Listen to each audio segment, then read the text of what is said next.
It's Friday night, and that means Smackdown on Fox. And in the spirit of Smackdown, I decided to change my green to a lovely blue. I'm still trying to get this channel up and running from scratch, so no matter who you are, if you're watching, please give this a chance, hit that like button, share with any wrestling or action figure nerds that you may know, and subscribe to the channel. I try to do 4 videos per week, plus pay-per-views. You can also talk to me over on Twitter at PSU Optimus, or check out my new fledgling Instagram at Wrestling Optimus. Anyway, for a review and some fantasy booking, let's take it over to the action figures. SmackDown starts with a recap of the Swamp match where The Fiend was unleashed, followed by a recap of the Nikki Cross vs. Bayley match and The Fiend attacking Alexa Bliss afterwards. On this week's Firefly Funhouse, Bray says that people have been messaging him, blaming him for what happened to Alexa. Yowie wowie! Bray explains that it's actually Strowman's fault, so shame on him. Braun should just give The Fiend what he wants, and this can all be over. Our first match is between Matt Riddle and Sheamus. Commentary keeps pushing the King's Ransom angle. Sheamus' current gimmick, a veteran who thinks the young guys suck, is perfect for this match against Riddle. Plus, Riddle gets to look strong against someone the caliber of the Celtic Warrior. Power and toughness versus technique and striking is the story of this match. Chad Gable comes out of nowhere, though, and takes out the original Bro, but Riddle finds a second wind and lays him out right back. Sheamus is furious because he technically loses by DQ. He brogue kicks Gable, screams at him for interrupting the match, then brogue kicks him again for good measure. I believe there's a Matt Riddle figure finally coming out soon. I refuse to get a new Sheamus because Mohawk Sheamus is the best Sheamus. As for a fantasy book, I still want to see Riddle join with Daniel Bryan and Drew Gulak to form a new catch point. They can take on one of the evil trios like The Hurt Business or Legado de Fantasma down in NXT. King Corbin is getting interviewed backstage, but he's interrupted by Sheamus, who tells him that if he ever tries anything like that again, Sheamus is going to kick his ass. The King respectfully disagrees. We get an episode of the Dirt Sheet. Morrison starts out by cracking a Raw Underground joke. Miz recaps the attack on Mandy last week, but their mics cut out. Miz says Retribution isn't scheduled for tonight and he thought they were on Raw. Ooh, breaking kayfabe. They want to give their platform to the victim, Mandy Rose's hair. We see a wig with googly eyes appear via Skype, and Miz and Morrison provide terrible voices. They insult Otis and Tucker, then Mandy with hair puns. Then they introduce the real victim, Sonya Deville. They ask why she did what she did to Mandy. She says she's a woman of her word and just did what she said she was going to do. Make Mandy's outsides look as ugly as her insides. So what's the issue? All Mandy ever had was her looks, which is pathetic. Now she has nothing. Oh, and screw this crowd that's looking for Mandy to come out and get her revenge. Bring it on. The only good thing that's come out of this is that Otis and Mandy actually look like a couple now. A couple of ogres. Out comes Heavy Machinery to beat down Miz and Morrison. This sets up a match for later tonight. I actually have 2 Sonya figures because I found the Chase variant. I use the black version because I think it looks cooler and the red one has a derpy face. Sonya herself looks better every week, especially on the mic. I'm glad they're finally giving her some more opportunities. If I've said it once, I've said it a million times. The best heels are the ones who have a point, and Sonya's argument that hot blondes like Mandy get all the breaks is spot on, especially in WWE. Even my Mandy figure looks just like a generic blonde. Sonya is a legitimate MMA fighter who never got her due, so now she's going to take it. Up next, we get a match between Cesaro and Lince Dorado. It's a quick nothing match. Cesaro picks up the win with a Gotch neutralizer. I do have a Shinsuke figure, and he was at ringside, but it's not even worth setting him up. Just in case, here he is rocking his old school SmackDown tag team belt. Backstage, Tucker is consoling his tag team partner. Otis is asked by an interviewer if he'll be able to channel his anger into his match later tonight. Otis says Miz and Morrison crossed the line. He's been made fun of his entire life. He can take it, but nobody makes fun of his Peach. There's some great figures of heavy machinery out there with the cardboard belts they referenced a while back. I'm working on getting them, and hopefully I'll have them for next week's review.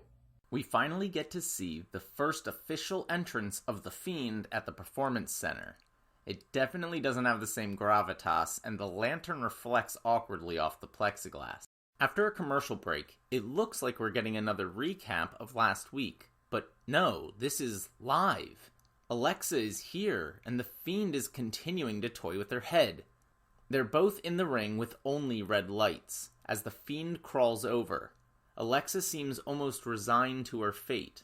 Just as the Fiend is about to apply the mandible claw again, she stops him and caresses his face.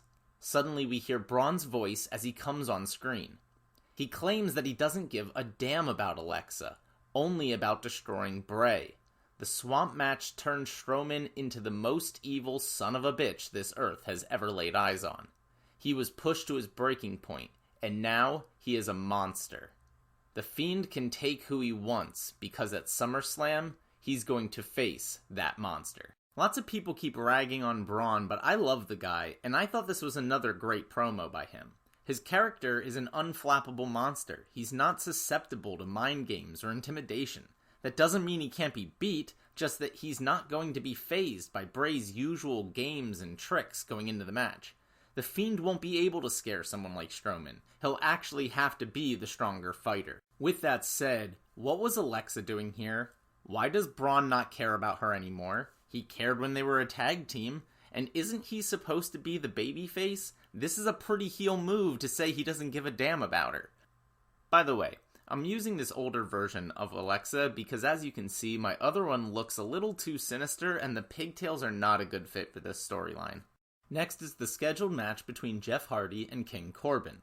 There's not much to say about it though, other than I've always felt that the Deep Six should be a finisher, not just a signature move. Sheamus comes down and brogue kicks Jeff, causing King Corbin to lose his match just like earlier in the night. They scuffle at ringside.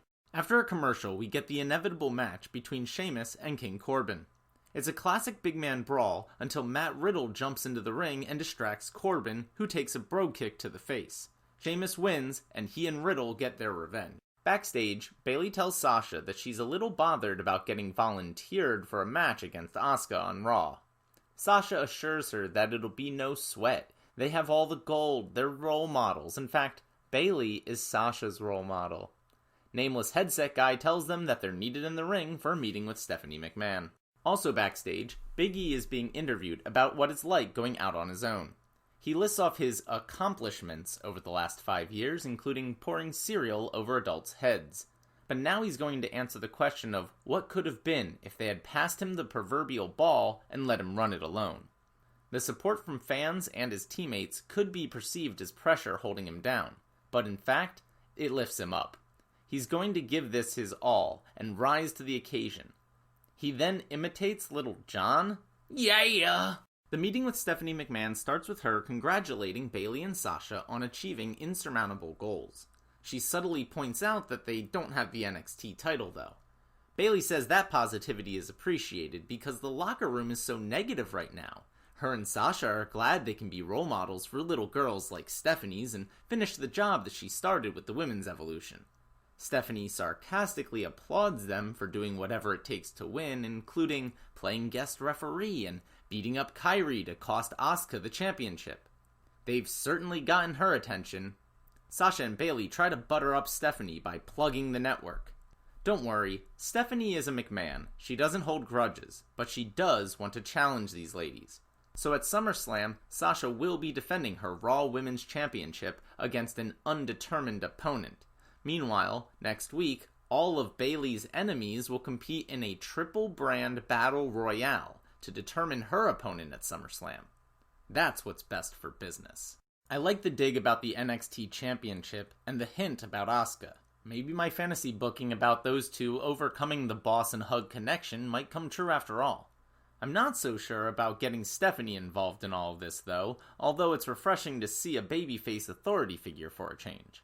Let's just keep her out of this moving forward. It's Miz Morrison's turn to be interviewed backstage.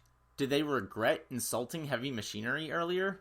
No, they were just getting into those guys' heads. Are they worried how upset Otis is? Ha ha ha ha ha. In our main event, we get the previously built-up match between The Miz and Morrison versus Heavy Machinery. Sonya Deville is at ringside. A few minutes into the match, the lights flicker. Tucker does an awesome flip off the apron. Otis delivers the worm, but it's broken up. Suddenly, Mandy Rose comes rushing out and attacks Sonya. They spill into the ring, and for some reason, the ref ends the match. The four men try to separate the women, but they keep breaking free. Sonya hits a spear, and the babyfaces retreat up the ramp. This is a nice interwoven tag team and women's story. If they're not going to do intergender matches, at least do things like this. There are plenty of options already available, like Zelina Vega's boys, the Street Profits with Bianca Belair, and the Usos with Naomi. After a commercial, Mandy and Sonya continue fighting backstage, then the lights go out. We cut back to ringside and see a group of people dressed all in black come out from the crowd and storm the ring with bats. It's Retribution. One of the masked people chases out Michael Cole and Corey Graves. They legitimately attack a cameraman and tell him to go home. Then, they move on to beating up the Performance Center recruits behind the plexiglass. There's definitely two women in this group. Eventually, the entire crowd is chased out. They trash the announcer's table and begin spray painting everywhere they can. Suddenly, one of them whips out a fucking chainsaw and cuts up the ring ropes. Cut to black. Now I really wish I had gotten some generic ninjas to accompany Tozawa. I could have used them for this, too. Honestly, I thought this was great.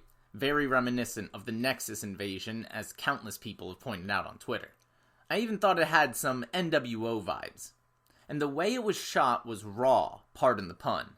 There was jerky, inconsistent camera work as the operators were chased off. All the sound except for the yelling was silenced because commentary and the crowd were chased off. This whole thing was given an ominous realism that we haven't seen in WWE for some time now. Overall, this was a pretty good episode. Certainly not great. There was a lot of hit or miss. The matches were kept short and sweet, while the focus seemed to be more on character and storyline development. I'm not sure how I feel about this whole Retribution faction being cross-brand, although I guess that's more in line with their whole we don't play by the rules persona.